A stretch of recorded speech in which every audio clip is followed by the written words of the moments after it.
আমাকে কবরে শায়িত করা হচ্ছে।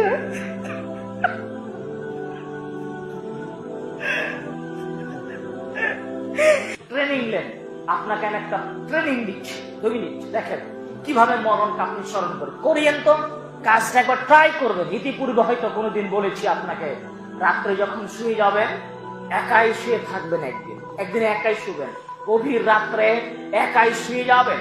শুয়ে গিয়ে লাইট অফ করে দিয়ে 2 চোখ বন্ধ করে দিয়ে নিজেকে মনে মনে আপনি ভাববেন আমি এখন মারা গেছি।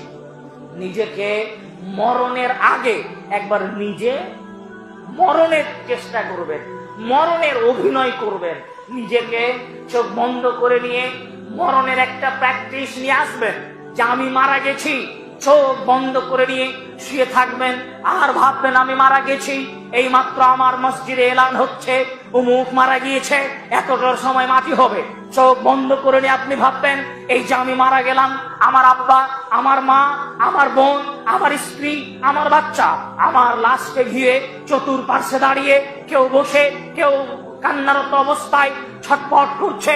আমার মা আমাকে জড়িয়ে ধরে ব্যথা ব্যথা বলে চিৎকার করে কাঁদছে।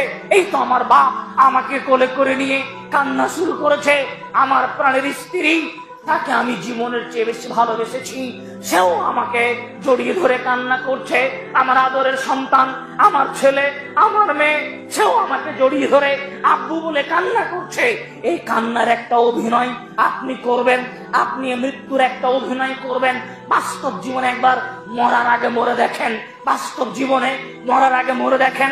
আপনি চিন্তা করতে থাকুন, এই যে 2জন ব্যক্তি আমার কাপড় খুলে নিল, এই যে আমার লাশ আমার নিয়ে যাওয়া হচ্ছে গোসলখানায়, গোসল করাবে আমাকে, এই যে 4জন ব্যক্তি আমাকে নিয়ে যাচ্ছে, আমার জানাজার সালাত আদায় করা হবে, আমাকে কাফন পরানো হচ্ছে, আমাকে কবরে শায়িত করা হচ্ছে।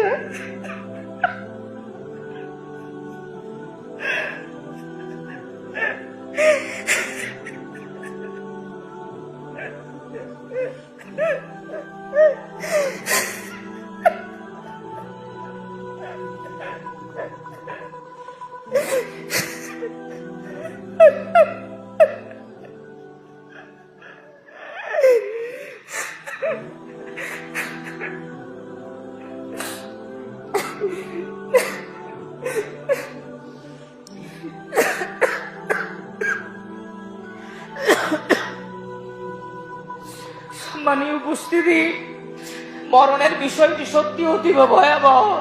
কোনদিন যদি কারো জীবনে এমন অভিনয় করে থাকে